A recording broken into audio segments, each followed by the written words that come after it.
हैदरपुरा में अवैध call centre को आतंकियों ने बना रखा था पनाहगाह। बड़े आत्मघाती हमले की रची थी साजिश। मामले की जांच के लिए सिट का हुआ गठन।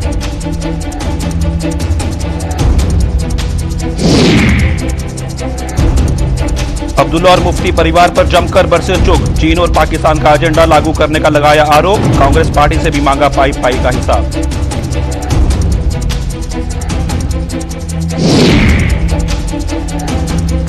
पीएचई डेली वेजरों की रही सही उम्मीदों भी हुई धूमिल। चीफ इंजीनियर कार्यालय में लगी आग ने राख किया रिकॉर्ड।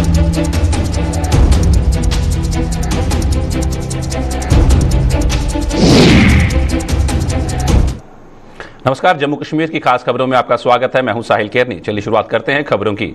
श्रीनगर मुठभेड़ में मारे गए मुदस्सर गुल ने आतंकवादियों के लिए हाईटेक पनाहगाह बना रखी थी। पेशे से ठेकेदार व दिखावे के लिए कॉल सेंटर चलाने वाला आतंकवादियों का ओवरग्राउंड वर्कर मुदस्सर गुल जिस घर में रहता था वहां उसने कॉल सेंटर खोल रखा था, जहां से वह लगातार देश विदेश में बैठे आतंकी संगठनों के लगातार संपर्क में था।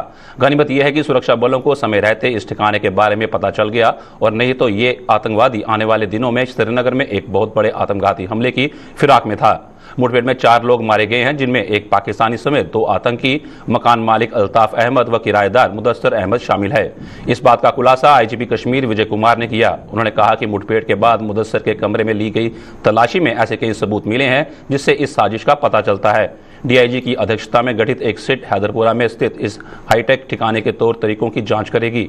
विजय कुमार ने हालांकि इस पर भी खेद जताया कि हाईवे के नजदीक आतंकियों ने पनाहगाह बना रखी थी, जिसके बारे में सुरक्षा बलों को भनक तक नहीं लगी। उन्होंने ये भी बताया कि अल्ताफ की मौत आतंकियों की गोली से हुई या फिर सुरक्षा बलों की गोली से, इसकी जांच की जाएगी। अल्ताफ अहमद डार जो है, जो रेंट पर घर ऊपर वाले 3 फ्लोर का 3 कमरा दिया था मुदस्सर गुल को। मुदस्सर गुल बेसिकली बिजनेसमैन है, कॉन्ट्रैक्टर है बाय प्रोफेशन, और ये फेक अनऑथराइज कॉल सेंटर चला रहा था। 6 केबिन है, उससे बहुत सारे सामान मिला है, और उसमें मिलिटेंट्स का एक कमरा में हाइडआउट था जिसमें बहुत सारे सामान मिला है। मैं शेयर करना चाहता हूं कि इनकाउंटर में 2 पिस्टल मिला है और 3 मैगजीन, 6 फोन, टेलीफोन जो मिला है, मोबाइल फोन, ये मिलिटेंट के पास से, और 4 मोबाइल मिला है हाइडआउट से। एक कॉल सेंटर है जिसमें 6 केबिन है, उसमें 6 कंप्यूटर्स था, 6 सीपीयू थे, बीओपी इनेबल था, और यूएसए का उसमें बहुत सारे मैप था। और हाइडआउट में बहुत सारे सामान था जिसमें गर्म कपड़ा, kitchen equipment, drugs, Corex, TV और इंजेक्शन जो टेररिस्ट इंजरी होने के बाद यूज करता है। इसके बाद मैं आप लोगों से ये भी शेयर करना चाहता हूँ कि संडे के जो डाउनटाउन एरिया में हमारे पुलिस पार्टी पर अटैक हुआ था, जिसमें हमारे एक पुलिसकर्मी को गला में गोली लगा था, उसमें ये टेररिस्ट इन्वॉल्व था। बिल्कुल सिर्फ पाकिस्तान में, बाकी कंट्री का भी यहाँ पर बहुत सारे नंबर मिला है, और इसका हम लोग एनालिसिस कर रहे हैं। स्पेशल टीम बना दी है, इसको डीआई साहब खुद देखेंगे, और जो जो इसमें से हम लोग मिलेगा इसमें से आप लोग को हर एक स्टेज पर शेयर करते रहेंगे। हाँ, ये हम लोग के लिए रियली बहुत, मैं अपना सिक्योरिटी लैब्स मानता हूँ या इंटेलिजेंस लैब्स मानता हूँ। ये एनएच पर है जहाँ पर डेली 24 आवर्स आरोपी लगता है, वहीं पर बिल्डिंग है, उसके टॉप फ्लोर पर टेररिस्ट आता था। ये हम लोग के लिए बहुत कंसर्न विषय है। हम लोग मेहनत कर रहे हैं, इस टाइप का और कहीं हाइडआउट होगा तो हम लोग इसको बस्ट करते रहेंगे। मैंने खुद बोला है कुछ अल्ताफ का डेथ तो क्रॉस फायरिंग हुआ है। मैंने ये नहीं कहा कि जो किसने मिलिटेंट ने मार दिया या हम लोग ने उसको। इनकाउंटर होती है, किसका गोली लगा ये 33 दिन होगा, किस जगह लगा, हो सकता है कि अगर उसके बॉडी से पिस्टल का राउंड लगा है तो ये 100% मिलिटेंट ने मारा है। अगर एक का लगा तो हम कहेंगे कि हमारे फायर से लगा है पूरा। पोस्टमार्टम रिपोर्ट आ देते हैं, हम उसमें चेक करते हैं। भाजपा के राष्ट्रीय सचिव व जम्मू कश्मीर प्रभारी तरुण चुग ने कहा है कि जम्मू कश्मीर के लोगों को पिछले 70 सालों में अब्दुल्ला और मुफ्ती परिवारों के अलावा कांग्रेस ने भी बहुत लूटा। अब प्रदेश में भाजपा बहुमत से अपनी सरकार बनाकर लोगों को सशक्त बनाएगी। भाजपा की कार्यकारिणी में भाग लेने पहुंचे तरुण चुग ने पत्रकारों के सवालों के जवाब में पाकिस्तान और चीन के हिमायती दलों को भी आड़े हाथों लिया। उन्होंने कहा कि ये दल चीन और पाकिस्तान के एजेंडे को लागू करना चाहते हैं, लेकिन ये अपने मंसूबों में कामयाब नहीं होंगे। इन दलों को चीन और पाकिस्तान का गुणगान करने के बजाय भ्रष्टाचार का हिसाब देना चाहिए। उन्होंने कहा कि आने वाले चुनावों में जम्मू कश्मीर की जनता ऐसे दलों को किसी भी सूरत में स्वीकार नहीं करेगी। मुफ्ती जी कहती हैं पाकिस्तान से बात करो, फारूक अब्दुल्ला साहब कहते हैं चीन से बात करो। भारतीय जनता पार्टी कहती है कि जम्मू कश्मीर की जनता से बात करेंगे, जम्मू कश्मीर के नौजवानों से बात करेंगे, जम्मू कश्मीर के नौजवानों को सपनों को पूरा करेंगे। वो पाकिस्तान का एजेंडा लाना चाहते, वो चाइना का एजेंडा लाना चाहते, क्योंकि जम्मू कश्मीर की जनता तीनों परिवारों से, चाहे वो मुफ्ती एंड सन्स हो, चाहे अब्दुल्ला एंड सन्स हो, या कांग्रेस एंड सन्स हो, गांधी एंड सन्स, उनसे पूछ रही है कि 70 साल के विकास का हिसाब दो, 70 साल के भ्रष्टाचार का हिसाब दो। दिल्ली ने इतना पैसा विकास के लिए यहां भेजा, वो पैसा कहां गया? अब्दुल्ला साहब, इधर उधर की बात मत कर, चाइना का गाना मत गा। महबूबा जी, चाइना का गाना मत गाओ, पाकिस्तान का गाना मत गाओ, इधर उधर की बात मत करो। भ्रष्टाचार का हिसाब दो, करप्शन का हिसाब दो, बेइंसाफी का हिसाब दो। यहां की महिलाएं पूछ रही हैं। जम्मू कश्मीर की जनता Mufti and sons, Mehbooba and sons, Abdullah and sons इनको स्वीकार नहीं करेगी। इनसे जवाब मांगती है, इनसे हिसाब मांगती है। जब इनसे हिसाब मांगा जाता है, ये पाकिस्तान का गाना गाते। जब इनसे हिसाब मांगा जाता है करप्शन का, इनकी संपत्ति का, तो ये हमें चाइना दिखाते हैं। अब चाइना नहीं, पाकिस्तान नहीं, जम्मू कश्मीर में कुछ चलेगा तो केवल तिरंगा चलेगा, हिंदुस्तान चलेगा, भारत माता की जय चलेगी, मादरे वतन हिंदुस्तान जिंदाबाद चलेगा।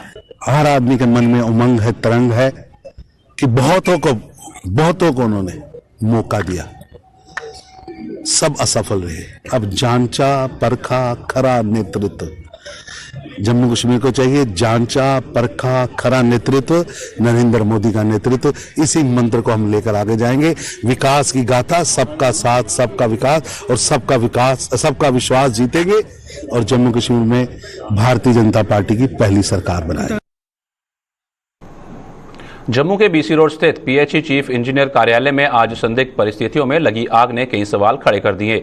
आज सुबह 5 बजे के करीब लगी इस आग ने टेलीविजनों के रिकॉर्ड को भी देखते ही देखते राख में बदल दिया। इसके अलावा कार्यालय का कुछ अन्य रिकॉर्ड भी जलकर राख हो गया। पिछले कई सालों से नियमित करने की सहित अन्य मांगों को लेकर आंदोलन कर रहे टेलीविजनों की रही सही उम्मीदें भी इस आग ने धूमिल करके रख दी, क्योंकि इनके कार्यालय से संबंधित फाइलें इस कार्यालय में पड़ी हुई थी।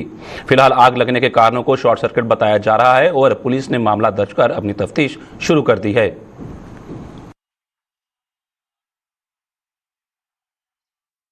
सर, जहाँ पे सुबह 5 बजे पहुंचा, 5:10 पे आग लग गई। मैंने एक्शन साहब को फ़ोन किया, फायर ब्रिगेड वालों को फ़ोन किया, तो आए तो आग बुझाने की कोशिश की। सुबह 10 बजे आग बुझी। तो हुआ सर, डेली वालों का भी रिकॉर्ड चल गया। अब क्या करेंगे जी, कहाँ जाएंगे? जब बोलते हैं ये होगा ये होगा ये होगा, कुछ नहीं करते हैं जी, खाली अपना मतलब निकालते हैं। डेली वालों का कुछ नहीं करते हैं सर। यहाँ से 16, 17, 18, 20, 25 साल से हैं, कोई एक्शन लेने के काम ही नहीं इनका। फिर ये कुछ डेली वालों का था, किसी चीफ ऑफिस का था, किसी CD1 का था, किसी रेगुलर डिपार्टमेंट का, सर सारा जल गया। अब तो बड़ा क्या करेंगे, अब देखेंगे।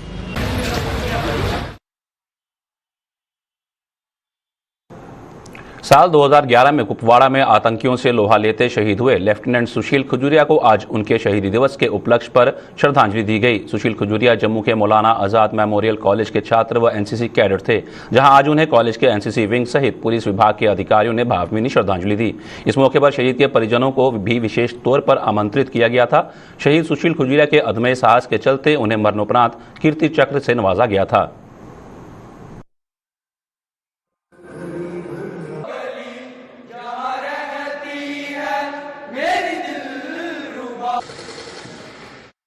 जैसे कि आप जानते हैं कि आज हमारा मार्टिरडम डे सेलिब्रेट करते हैं ये बच्चे हमारे। ये हमारे कैडेट थे 2006 से लेकर हमारे लेफ्टिनेंट सुशील शर्मा जी।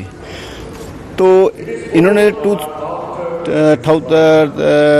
2010 में अपनी ये कमीशन पाई थी और उसी के चलते इन्होंने फिर इनकी जब पोस्टिंग हुई तो ये कुपवाड़ा में पोस्टेड हुए। तो उन्होंने बहुत सारे मिलिटेंट के हाइड आउट नष्ट किए और बहुत सारे जो फॉरेनर मिलिटेंट थे उनको एलिमिनेट किया। जम्मू के सरवाल इलाके में एक मकान की मरम्मत के दौरान पेश आए हादसे में एक प्रवासी महिला की मौत हो गई है।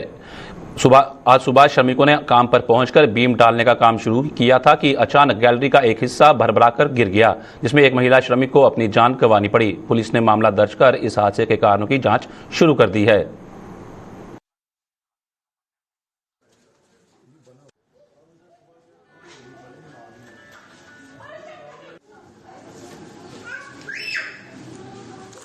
थे ना इधर, गैलरी थी वो गिरने वाली थी, तो गिरने वाली भी नहीं थी, बस ऐसे फोड़ दी उसको, तो बाद में इसको काट देंगे, पहले तो छेड़ नहीं सकते, बस वो मिस्त्री ने बल्लियाँ निकाल दी, लाश वाट निकाल के नीचे आ गया बस।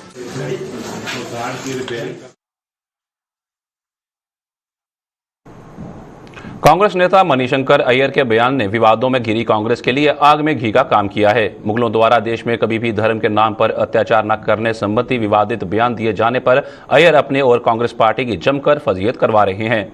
जम्मू कश्मीर में भी उनके बयान को लेकर सियासत गर्मा गई है।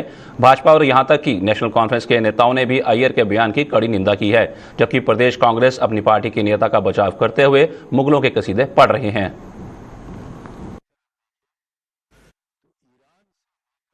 जैसे जो सीडो सेकुलर्स हैं, ये आज समाज के लिए सबसे बड़ा खतरा बने हुए हैं। अपने अनाप शनाप बयानों से जाने जाने वाले मणिशंकर अय्यर कांग्रेस के वो सीडो सेकुलर लीडर्स हैं जिन्होंने हिंदुस्तान और पाकिस्तान का हिस्ट्री में भी विभाजन कराया था। 1947 में इन्हीं जैसे सीडो सेकुलर्स ने 2 देश बना के रख दिए, और आज ये खुद को जो मुसलमानों के एक माई बाप समझ रहे हैं। इन लोगों को पता होना चाहिए कि इस हिंदुस्तान में कांग्रेस ने केवल और केवल मुसलमानों को अपने वोट बैंक की तरह इस्तेमाल किया, और यही कारण रहा कि मुसलमान वो तरक्की न कर पाए जो 2014 के बाद आज उन्होंने की है। आज की जो भाजपा की सरकार है, अगर 1 रुपया भी भेजती है तो वो हिंदू के अकाउंट में भी जाता है और मुसलमानों के अकाउंट में भी जाता है। हमारे लिए मुसलमान वोट बैंक की तरह नहीं है, ये सिर्फ कांग्रेस के लिए है। और सबसे बड़ी जरूरत इस समय मौके की वो ये है कि मणिशंकर अय्यर जैसे लीडरों के डीएनए की जरा चेकिंग होनी चाहिए।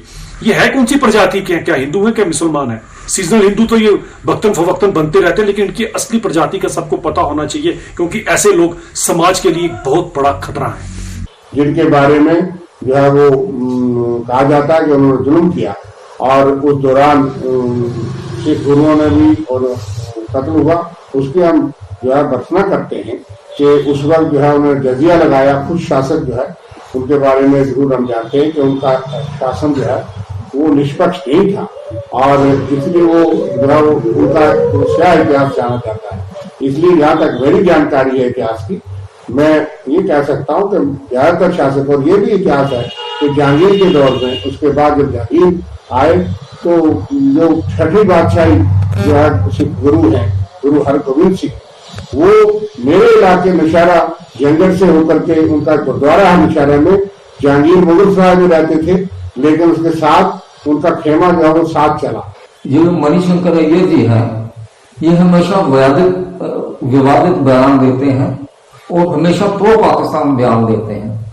ये कोशिश करते हैं कि यहाँ मुसलमानों को भड़काकर हिंदू मुस्लिम भाईचारा जो है वो खराब किया जाए, और कुछ आने वाले इलेक्शन में कुछ सेक्शन ऑफ मुस्लिम वोट्स जो है इनके पक्ष में चला जाए, जो कि इनकी गलतफहमी है। लेकिन जनाब, मैं जहां तक समझता हूँ ये इनकी गलतफहमी है। आज के भारत का जो वोटर है काफी जाग चुका है, लेकिन ये कोशिशें जो है, मैं समझता हूँ ये बदकिस्मती है इस मुल्क की कि डिफरेंट कार्नर से, एक कार्नर से नहीं डिफरेंट कार्नर से इस मुल्क के अवाम को बांटने की कोशिश की जा रही है। कहीं मंदिर के नाम पर बांटने की जा रही है, कोशिश की जा रही है, कहीं मुगलों का नाम लेकर बांटने की कोशिश की जा रही है। आज जरूरत यह है कि हम एक सेक्युलर अप्रोच जो लेकर चले, जो हमारे कॉन्स्टिट्यूशन का बुनियाद है, सेक्युलरिज्म, सोशलिज्म और डेमोक्रेसी। आज तो जरूरत यह है कि हम अपने कॉन्स्टिट्यूशन को मजबूत करें और सेक्युलर अप्रोच लेके आगे आए। जम्मू में कोरोना संक्रमण का खतरा बदस्तूर जारी है और जम्मू में अभी भी कोरोना संक्रमण के मामले सामने आ रहे हैं। मौजूदा समय में भी जम्मू के जीएमसी अस्पताल में कोरोना से संक्रमित 6 मरीजों का इलाज चल रहा है, जबकि डीआरडीओ अस्पताल में 3 मरीज दाखिल हैं। स्वास्थ्य विभाग की ओर से लगातार लोगों को कोरोना के खतरे से अवगत करवाते हुए प्रशासन की गाइडलाइन का पालन करने की अपील की जा रही है। देखिए, पिछले 24 घंटे में गवर्नमेंट मेडिकल कॉलेज जम्मू और एसोसिएटेड हॉस्पिटल्स में एक पेशेंट जो है कोविड-19 का एडमिट हुआ है। 2 पेशेंट्स हमने डिस्चार्ज किए हैं। अभी कुल मिला के हमारे पास जो है 9 पेशेंट्स जो हैं वो एडमिटेड हैं, जिसमें से 6 पेशेंट्स जीएमसीएच बख्शीनगर वाले हॉस्पिटल में हैं और 3 पेशेंट जो हैं डीआरडीओ भगवती नगर में एडमिटेड हैं। सारे पेशेंट्स जो हैं वो ट्रीटमेंट को रिस्पॉन्ड कर रहे हैं और हमें पूरी उम्मीद है कि आने वाले दिनों में वो स्वस्थ होकर अपने घरों को जो है वो चले जाएंगे। जहां तक आपका सवाल है कि श्रीनगर में केसेस बढ़ गए हैं और जम्मू में क्या चाहिए, तो देखिए जो स्टैंडर्ड गाइडलाइंस है वो तो सेम रहेंगे। हम बार बार हर मीडियम से यही जनता को इतला किया जाता है, रिक्वेस्ट किया जाता है कि चाहे हम वैक्सीनेटेड हैं या वैक्सीनेटेड नहीं हैं, दोनों केसेस में किसी भी सूरत में हमको कोविड एप्रोप्रिएट बिहेवियर को जो है नहीं छोड़ना है, जिसमें मास्क पहनना है, जिससे नाक और मुंह जो है वो ढक जाएगा, 2 गज की दूरी जो है वो मेंटेन करनी है, सोशल जो फंक्शंस हैं वो उसमें गैदरिंग्स को जो है वो अवॉइड करना है, और अपने हैंड्स के जो हाइजीन है उसको जो है उसका हमने ध्यान रखना है। जम्मू के दुकानदारों को उनकी हद में रखने के लिए जम्मू नगर निगम द्वारा उनकी दुकानों के आगे खींची जा रही पीली पट्टियों पर विवाद उपजता जा रहा है। शहर के पहाड़ियां मोहल्ले की दुकानों के आगे भी निगम द्वारा पीली पट्टियां खींच दी गई हैं ताकि दुकानदार इन पट्टियों के आगे सामान ना लगा सकें। निगम की इस कार्रवाई से दुकानदारों को रास नहीं आ रही है। क्या कहना है इन दुकानदारों का, आइए आपको बताते हैं। मकान बने हुए 50-100 साल पुराने हैं, तो वहाँ पे स्मार्ट सिटी की जब बात करते हैं उसके लिए प्लान करना पड़ता है, उसके साथ चर्चा करनी पड़ती है, बातचीत करनी पड़ती है। आप किसी भी मोहल्ले, अब मेन बाजार में उन्होंने लाइन डाली नहीं है जहाँ पे कि आप पैदल नहीं चल सकते, और वहाँ के लोग वहाँ से जो वो चल नहीं सकते वो हमारी गली में घुसते हैं, तो इनको यहाँ पे रश दिखाई दे रहा है। यहाँ पे कोई राशि नहीं होता, कोई ऐसी बात नहीं है, बिल्कुल सब लोग अपने थैली के अंदर माल लगाते हैं, कोई बाहर नहीं लगाता।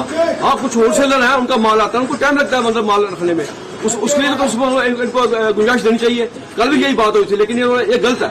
आप बुलाइए हमें, आप भी शहरदार हो, हम भी शहरदार हैं, आप दादागिरी मत कीजिए, आप आइए बुलाइए, हम बैठते हैं, बातचीत करते हैं, आपका जो परेशानी हम समझेंगे। जैसे आपने डस्टबिन लगाया 200 रुपये आप ले रहे हैं, कि बड़े ऐसे दुकानदार जिनके अंदर गंद होता ही नहीं है, लेकिन वो 200 रुपये क्यों दे रहे हैं? डस्टबिन होते हैं क्योंकि हम दे रहे हैं, इसलिए दे रहे हैं कि हमने सहयोग करना है। हम यहाँ भी कल बात हुई थी, येलो लाइन डाली, सर आप डालिए, हम एक्सेप्ट करते हैं, लेकिन कम से कम इतना तो गुंजाइश दीजिए दुकानदार की, दुकानदार भी दुकानदारी तो कर सके। अब है क्या, 2 साल से कोरोना लगा हुआ था, सब दुकानदार परेशान है, कामकाज है नहीं, अभी शुरू हुआ है काम, तो इन लोगों ने ये परेशानी शुरू कर दी है। कल भी जो भी कार्रवाई हुई है वो बहुत गलत हुई है। पहले इन्होंने मार्केट एसोसिएशन के प्रधानों को विश्वास में नहीं लिया, और ये रात को सबसे और इन्होंने किया जो रात को 11 बजे आए, जब सभी अपने घरों में सो रहे थे, इन्होंने दहशत का माहौल खुद ही बनाया। अगर ये कहते हैं स्मार्ट सिटी बनानी, पहले लोगों की समस्या मतलब मूल सुविधाएं क्या लोगों को चाहिए, एक गली नाली, बिजली और पानी। बिजली देखो 10 घंटे में बंद रहती है, किसी को उसका कोई नहीं ख्याल है, और पानी तो एक बार दिन में एक बार मिलता है, बाकी 2-3 दिन कई बार बंद है, बिजली की प्रॉब्लम है, बंद है। बाकी ये स्मार्ट सिटी बना रहे हैं, हम कहते हैं ठीक है, लेकिन पहले हमें विश्वास में तो लेना चाहिए। अगर विश्वास में ये ऐसे ही आ जाते हैं, ऐसे तनाव तो पैदा होगा। बाकी इन्होंने गांधीनगर में जहां भी उन्होंने 2-2, 3-3 फुट जगह दी है सभी को। पहले हमसे भी तो मशवरा करना चाहिए, भाई आपकी प्रॉब्लम क्या है, कैसे हम ये लाइनें डाल रहे हैं, जो आपको रात को आते हैं, रात को हमें क्या इसका पता चलेगा। हम तो देखो ये लाइनें, आप कैमरा अपना घुमाओ, ये बिल्कुल शटर के साथ डाली हुई है, दुकानदार वहाँ कैसे जाएगा दुकान के ऊपर। अपना काम किया, हम उनके काम में कोई अड़चन नहीं डाल रहे, हम कह रहे हैं कि हमें स्पेस छोड़ दो। अब शटर के अंदर उन्होंने लाइन डाली, उन्होंने डस्टबिन दिए हमें, 1-1 फुट का वो डस्टबिन है दायरे में, वो डस्टबिन हम कहाँ रखेंगे, इस चीज को क्लियर करें। हमने रात को पूछा कि वो डस्टबिन कहाँ रखेंगे, आपने बिल्कुल शटर के अंदर लाइन डाली है कि हम ये गंद दुकान के अंदर रखें या बाहर रखें, या तो ये डस्टबिन उठा लो तो ले जाओ डस्टबिन। कम से कम रात को मेरी उनसे पर्सनली यही बात हुई कि आप हमें एक ऑर्डर की कॉपी बताइए जिसके तहत आप ये लाइनिंग करने आए हैं, लेकिन उनके पास ना ऑर्डर की कॉपी थी, ना उनके पास कोई जवाब था। उन्होंने एक ही बात कही कि मैडम ने हमें कहा है कि लाइनिंग डाल दो। तो मैंने कहा सर वर्बली कोई काम नहीं होते, ऑफिशियल जितने भी काम होते हैं वो रिटर्न में होते हैं, तो अगर आपके पास रिटर्न है तो आप लाइए, हम आपके काम में कोई भी बाधा नहीं डालेंगे। हम आज भी तैयार हैं, हम म्युनिसिपैलिटी को पूरा सपोर्ट कर रहे हैं, कोऑपरेट कर रहे हैं, लेकिन हमें बताए तो सही।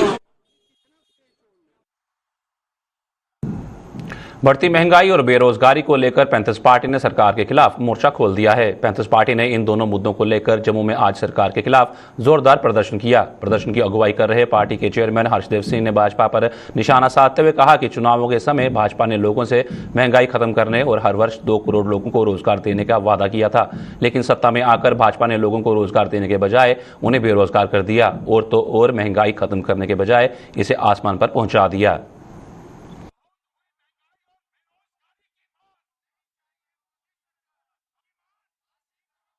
भारतीय जनता पार्टी और इसके नेताओं ने इलेक्शन के वक्त बड़े बड़े वादे लोगों के साथ किए कि जब उनकी सरकार आएगी तो महंगाई के ऊपर अंकुश लगाया जाएगा और 2-2 करोड़ रोजगार हर वर्ष देने का वादा किया था। इनके वादों के ऊपर लोगों ने भरोसा किया, इनको सत्ता में लाया, लेकिन जब सत्ता में लाया तो जितनी मार लोगों को आज की तारीख में लग रही है महंगाई की वजह से, बेरोजगारी की वजह से, वो इतिहास में एक अपने आप में मिसाल होगी। आज जरूरी वस्तुओं के दाम आसमान छू रहे हैं। खाने पीने की चीजें हों, पहनने की चीजें हों, रोजमर्रा के इस्तेमाल करने की चीजें हों, उनके दाम में लगातार वृद्धि हो रही है और कोई सुनने वाला नहीं है। बेरोजगारी का ये आलम है कि नौजवानों को पढ़ लिख कर सड़कों के ऊपर बैठने के लिए मजबूर होना पड़ रहा है, बूट पॉलिश तक करने के लिए मजबूर होना पड़ रहा है। जम्मू के वार्ड नंबर 73 भोरकुलिया में बनाए गए पुल को पिछले 9 वर्षों से अप्रोच रोड का इंतजार है। स्थानीय लोगों के मुताबिक वर्ष 2014 में आई बाढ़ के दौरान उनके गांव का पुल बह गया था, जिसके बाद सरकार ने यहां पुल का निर्माण तो किया, लेकिन इस पुल की अप्रोच रोड का निर्माण आज तक नहीं किया, जिससे उन्हें इस पुल का कोई लाभ नहीं मिल रहा है। इस अनदेखी से कई लोगों को अपनी जान से हाथ धोने पड़े हैं।